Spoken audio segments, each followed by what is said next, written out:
Kita beralih ke kisah inspiratif dari dunia usaha yang dijalankan dengan prinsip keberkahan dan tanggung jawab.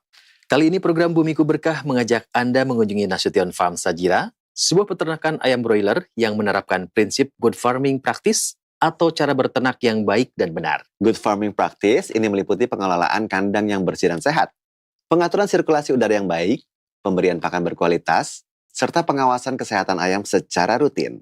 Dan di Nasution Farm Sajira ini, para pekerja menerapkan standar kebersihan yang ketat, pengaturan suhu kandang yang terukur, hingga pemantauan air minum yang higienis. Semua dilakukan demi menjaga kualitas dan kesejahteraan ternak. Prinsip ini bukan hanya menjaga kualitas hasil ternak, tetapi juga menjadi bentuk tanggung jawab moral dan amanah dalam menyediakan pangan yang halal dan thayyib bagi masyarakat. Bagaimana penerapan good farming practice berjalan di lapangan? Mari kita saksikan liputan lengkapnya berikut ini. Cita-cita anak awal itu memang mendirikan pesantren yang bebas biaya bagi anak-anak kurang mampu dan fakir miskin serta anak yatim. Anda lihat di sini anak cukup jauh lingkungan dari penduduk, jadi bisa dimulai dengan bisnis ayam broiler. Kita nggak mau ada unsur-unsur haram ataupun subhat yang kita berikan kepada anak-anak didik kita. Kalau kita udah mulai korupsi di sini, apalagi anak-anak kita nanti yang kita kasih makan ini kan. Gitu. Anak didik kita nggak menghasilkan ya anak-anak yang jujur nanti.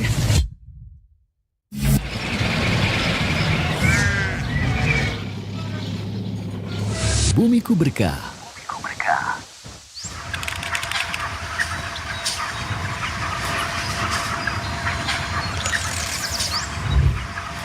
Bismillah. Assalamualaikum warahmatullahi wabarakatuh. Perkenalkan, nama Ana Abu Haris Nasution. Ana memulai bisnis ini dimulai sejak adanya pandemi COVID. Jadi Ana beralih melihat peluang ke depannya. Sebenarnya dari awal memang Ana beli tanah ini untuk buat pondok pendidikan bagi anak-anak pondok pesantren, bagi anak-anak kurang mampu dan fakir miskin serta anak yatim.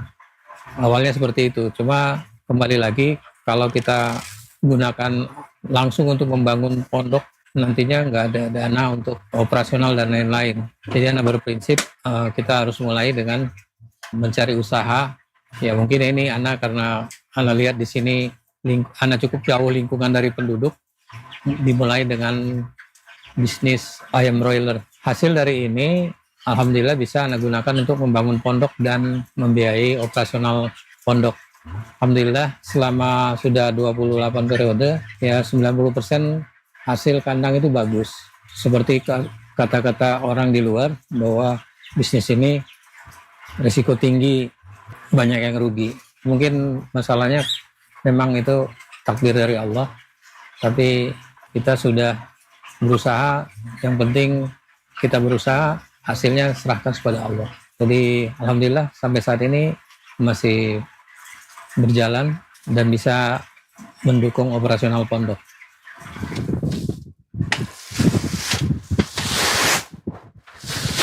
Untuk kondisi lainnya seperti pakan, obat-obatan itu kita adakan kerjasama dengan perusahaan multinasional. Jadi kita tidak menggunakan dana kita sendiri.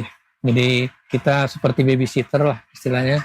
Kita dikasih DOC, DO chicken gitu, umur 1 hari. Kemudian kita besarkan semuanya obat-obatan dan sampai untuk marketing juga mereka yang memasarkan. Gitu. Modalnya kita hanya cuma bangunan, menyediakan bangunan ini, menyediakan air, listrik, karyawan. Kalau kita bandingkan dengan peternak yang mandiri, memang mungkin untungnya lebih besar, tapi risikonya lebih tinggi, terutama pada saat-saat panen. Pada umumnya pedagang yang membeli itu biasanya suka memainkan harga, menekan harga si peternak, sehingga peternak mau nggak mau harus jual, karena kalau besok dijual harus tambah makan lagi. Tambah makan lagi ya tambah biaya lagi gitu. Tapi kalau kita kerjasama dengan perusahaan ini, mereka punya RPHU sendiri, rumah potong hewan unggas ya. Mereka juga sudah punya market. Ya panen juga mereka yang nentukan. Gitu. Cuman kita yang assign. Misalnya kita bilang ini hari udah sekian kilo, karena tiap pagi kita udah ada laporan periodik. Tantangan yang paling utama sebenarnya penyakit ya. Penyakit. Tapi biasanya kita didukung oleh perusahaan partner kita ini Kalau kita ada kematian meningkat aja kita panggil, ini hari kita laporan. Nah, mereka juga sangat berkepentingan ya. Kalau ayamnya mati, karena kan kita babysitter tadi. Jadi mereka datangkan dokter langsung. 6 ekor kadang dibedah, gitu, jantungnya, lambung cuma dibedah. Jadi kita tahu hasilnya. Jadi kita record juga sih. Anak-anak sini juga, karena dari awal juga mereka sendiri nggak ada yang mutasi karyawan tuh jarang sekali di sini. Cuaca di sini, alhamdulillah ya, karena ini daerah pegunungan, malah kita sering kedinginan di sini. Makanya konsumsi gas pada waktu dia masa breeding, masa kecilnya dia DOC ini sampai umur 12 hari itu harus dikasih panas yang sesuai dengan tubuh induknya. Misalnya 32 atau 33 derajat Celcius. Jadi itu harus ikutin. Setelah itu malah setelah tumbuh bulu malah dia butuh angin banyak, butuh udara lebih dingin. Kita jaga faktor kelembapan sama temperatur, sama oksigennya ya harus cukup, karena dari kotoran ini timbul amoniak. Amoniak itu yang membuat kadang sesak napas. Kemudian karena sesak napas akhirnya dia terganggu ke pencernaan, bahkan ada yang pecah jantungnya. Kotoran ini yang membuat lingkungan jadi bau. Tapi kalau kita aktif seperti di sini, kita menggunakan exhaust, udara yang asam itu keluar gitu. Itu juga berkala, nggak selamanya. Kalau misalnya terlalu dingin juga kita nggak nyalakan semua gitu. Di situ ada alatnya bisa kita lihat temperatur berapa, kita kontrol, kemudian kelembapan berapa. Gitu. Mengurangi bau ya, pada umumnya kita menambah sekam. Jadi ini kan basah nih, misalnya basah ditambah, tiap pagi ditambah. Jadi dia yang bawah basah ya, di atasnya kering. Jadi amoniaknya juga nggak naik. Kalau untuk masyarakat sekitar, alhamdulillah ya, rata-rata 100% di sini juga karyawan adalah orang sini. Jadi sekitar sini langsung. Yang saya juga sudah cukup lama kenal, karena saya udah 15 tahun juga di sini. Cukup baik hubungan dengan masyarakat. Kemudian kandang ini sendiri dari rumah penduduk yang terdekat mungkin hampir 500 meteran jauh. Jadi aman, insya Allah nggak ada bau.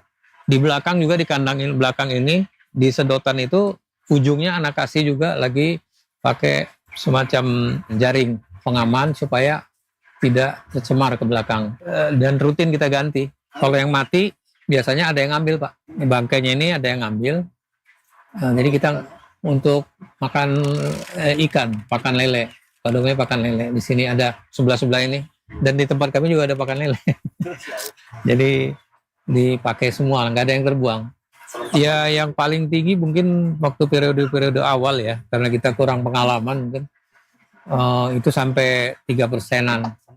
Jadi 100.000 tuh mati sampai 3.000 gitu ya. Tapi kalau sekarang mau paling juga 1,5 sampai 2% paling tinggi gitu.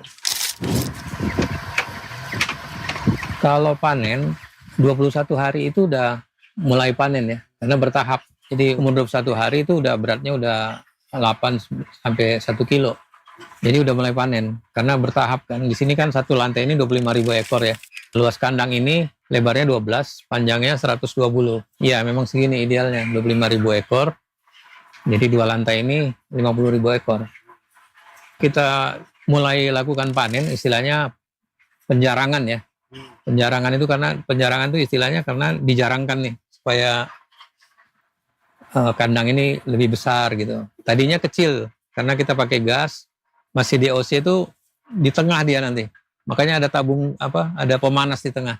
Jadi di lingkungan itu aja biasanya yang 25.000 ekor itu dibuka sekat-sekatnya sampai nanti tiba panen penjarangan itu 21 hari sampai umur 40.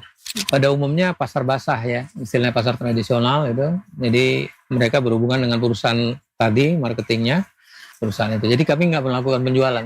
Disuruh panen, kita masukin ke mobilnya, kita bantu. Jadi upah untuk biaya tangkap, bahkan ada biaya tangkap juga namanya. Misalnya butuh dia antara 1,2 sampai 1,4. Jadi kita pilah. Perkenalkan, nama saya Edi. Saya bekerja di sini hampir 3 tahun. Untuk setiap hari kita isi pakan ke auger sampai maksimal 3 karung. Habis isi pakan, terus kita tabur sekam. tabrakan selesai, kita kontrol ke belakang sambil kita kontrol bangkai. Sehabis kontrol dari belakang kita langsung menyisir setiap sudutnya untuk nyari bangkai. Harus ketemu. Soalnya kalau nyampe kita tertimbun di situ akan menimbulkan penyakit. Ya. Kalau limbahnya sendiri hasil akhirnya kan memang ini adalah kohe ya istilahnya, kotoran hewan ya. Kotoran hewan ini kita kerjasama, biasanya ada yang kirim orang ke sini, orang sini yang mengelola. Jadi manfaatnya alhamdulillah anak-anak di sini, karena karyawan di sini juga 100% adalah karyawan orang sekitar ya. Hasil ini juga mereka yang kelola, nggak ada Pak. Jadi terlepas dari Anda juga sama karyawan bagi hasil. Selain mereka ada gaji tetap, kalau prestasi mereka bagus, mereka dapat bonus. Malah anak punya program setiap tahun anak mengumrohkan anak-anaknya. Gitu. Ya, kajian rutin alhamdulillah di sini ada. Jadi terutama tauhid ya. Anak rasakan antum tahu semua ya. Di sini lingkungannya terbatas lah masalah ilmu, terutama tauhid ya. Jadi di sini diadakan kajian rutin sebulan sekali tadinya untuk karyawan sama masyarakat sekitar sini. Pada waktu itu saya pernah berbicara sama Pak Mahran bahwa saya masuk di sini, saya pengen punya rumah Pak Haji. Tapi alhamdulillah saya 1 periode di sini itu alhamdulillah tercapai gitu Pak. Untuk tahap pertama ini kepala kandangnya sudah diumrohin sama Pak Haji ya. Mudah-mudahan next ke depannya karyawan yang lain juga diumrohin. Iya. Dari segi ibadah benar-benar lebih fokus, banyak waktu momen-momen malam kita untuk buat zikir dan sebagainya. Dan dari segi finansial alhamdulillah keberkahan ada.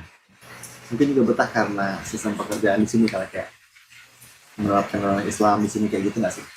Salah satunya itu di mana kita di saat di luar kita akan sulit menemukan jam-jam waktu buat kita untuk ibadah, dan alhamdulillah di sini jam waktu buat ibadah itu benar-benar sangat banyak. Kemudian juga kita biasakan tiap beberapa periode kita ngadakan bakti sosial bagi ya, karena lingkungan kita juga banyak fakir miskin, kita sediakan paket terutama menjelang Ramadan gitu ya, kita kasih. Kadang-kadang event-event lain juga kita ikutan gitu untuk membuat keberkahan dari hasil ini gitu. Gimana juga kan kita harus berbagi kan, kalau dimakan semua kan perutnya nggak sanggup. Masyarakat sekitar ini kalau mereka lagi butuh ayam, mereka cuma datang ke sini. Anak kasih 1 ekor. Enggak beli. Alhamdulillah memang dari sana juga ada fasilitas sih. Berapa ekor itu kita boleh berikan kepada konsumsi masyarakat gitu. Ya, memang tadi yang seperti Ana bilang dari awal, cita-cita Ana awal itu memang mendirikan pesantren yang bebas biaya. Ya, kita akan tinjau, tapi sampai saat ini kita masih menggunakan dana keuntungan dari sini untuk mendirikan untuk biaya operasional pondok, seperti dari gaji, makan, semua. Dan pondok juga alhamdulillah keuntungan dari ayam ini juga selain keuntungan materi, juga kita ada ayam yang mungkin karena tiap periode kita dapat jatah ya. Jadi ayam ini anak-anak santri tiap hari dapat makan ayam. Perkembangannya alhamdulillah yang mendaftar tuh makin tahun makin baik, makin banyak ya. Dikenal karena pesantren kita kan juga basisnya selain memang bermanfaat salaf, kemudian juga kita membuat seperti karakter nabawiyah, jadi dibimbing langsung oleh yang berpengalaman lah. Alhamdulillah anak-anak tidak ada pembulian di sini. Bangunan pesantren kalau dari awal kita lihat baru 50%-an ya, 40-50%, karena kita rencana sampai SMA. Ya SMP sampai kelas 3 itu bangunannya sudah ada. Cuman bangunan kelas doang ya. Nanti untuk kedepannya kita butuh naik ke atas lagi bangunannya, kemudian juga harus bangun dengan matamnya, asrama ya maksudnya. Kemudian bangun dapur juga, fasilitas dapur harus berpisah nantinya. Kalau sekarang masih bernyatu nih. Kita memberi makan orang banyak. Ya. Sebenarnya yang memberi makan kan Allah. Uangnya dari Allah. Kita cuma memberi, kita cuma kasir. Jadi itu aja keberkahannya. Itu kita kasih Allah aja. Uangnya dari Allah, pahalanya untuk kita. Karena bagian dari amanah. Bagian dari amanah. Jadi kita yang penting kita sama partner kita ini kita amanah ya. Satu ekor pun yang kita potong kita laporan. Kita nggak mau ada unsur-unsur haram ataupun subhat yang apalagi haram ya, yang kita berikan kepada anak-anak didik kita. Di situ yang kita harus berusaha jadi orang yang jujur ya di sini. Jadi tidak ada korupsi. Kalau kita udah mulai korupsi di sini, apalagi anak-anak kita nanti yang kita kasih makan ini kan, gitu. Anak didik kita nggak menghasilkan ya anak-anak yang jujur nantinya.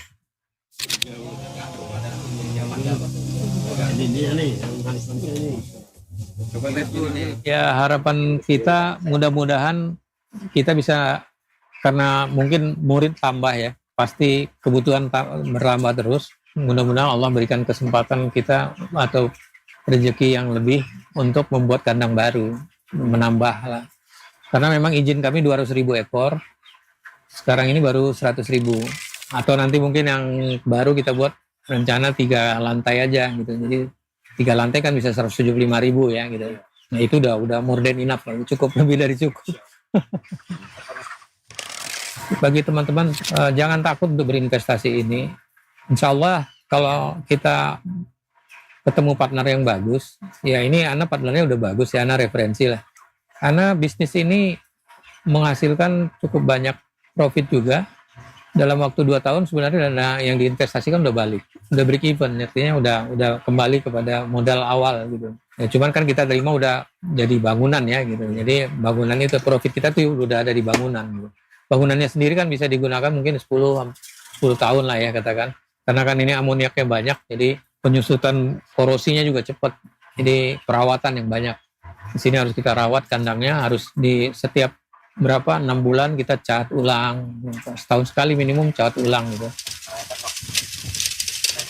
Nah main ke kandang di sini Ana akan kasih, mungkin kalau memang ini berminat dan berani investasi, kita bisa didik di sini teman-teman Ikhwan, latihan di sini, atau nanti dari karyawan sini jadi supervisor di sana atau direkrut oleh yang sana. Kita bersedia berbagi, terbuka lah, berbagi ilmu lah. وابتغ فيما آتاك الله الدار الآخرة ولا تنس نصيبك من الدنيا وأحسن كما أحسن الله إليك ولا تبغ الفساد في الأرض إن الله لا يحب المفسدين.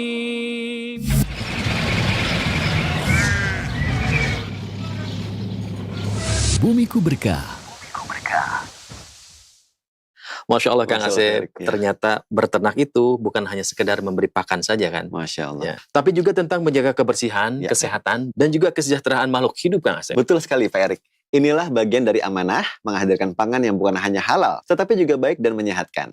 Ya Kang Asep, Ya, semoga Pak Erik. praktik baik seperti ini bisa menjadi inspirasi bagi para peternak lainnya Kang Asep. Amin ya Rabbal Alamin.